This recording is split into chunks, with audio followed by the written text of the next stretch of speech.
ప్రథమోధ్యాయము అర్జున విషాదయోగము. శ్లోకం 18.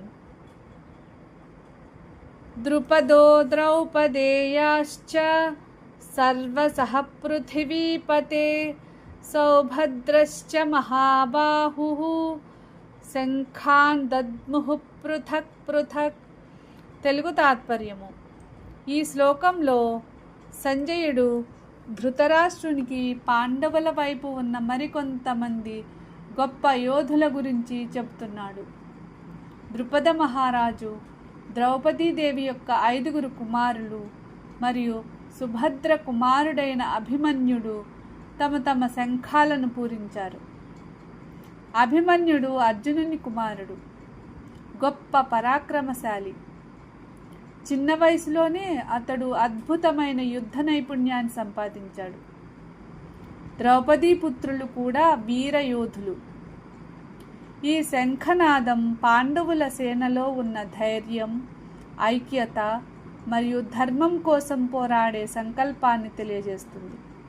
ఆధ్యాత్మిక భావం. జీవితంలో ధర్మం కోసం నిలబడినప్పుడు వయస్సు, పరిస్థితులు అడ్డంకులు కావు.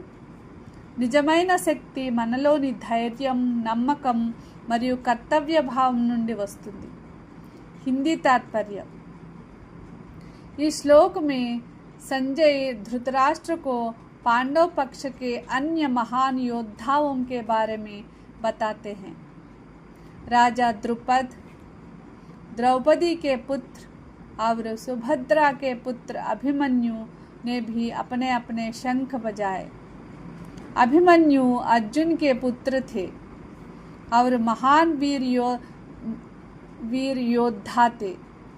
कम आयु में ही उन्होंने अद्भुत युद्ध कौशल प्राप्त किया था.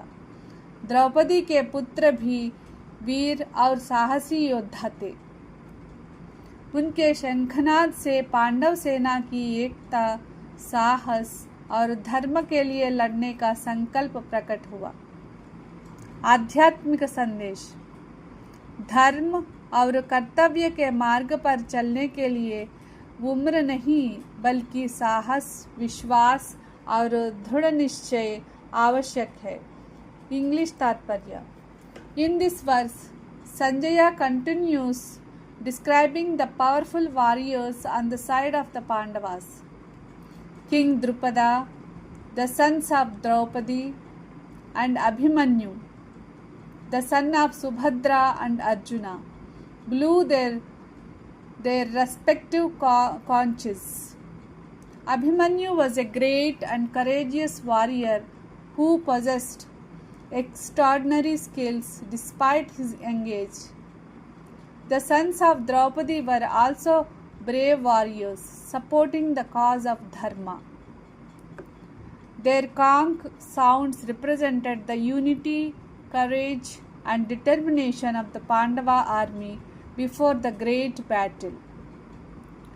Spiritual message. True strength doesn't depend on age or circumstances. It comes from courage, dedication, and commitment to righteousness. ఈ శ్లోకం యొక్క ముఖ్య భావం ఏమిటంటే, ధర్మం కోసం నిలబడే హృదయంలో ధైర్యం ఉంటే వయస్సు కాదు, సంకల్పమే గొప్ప శక్తి.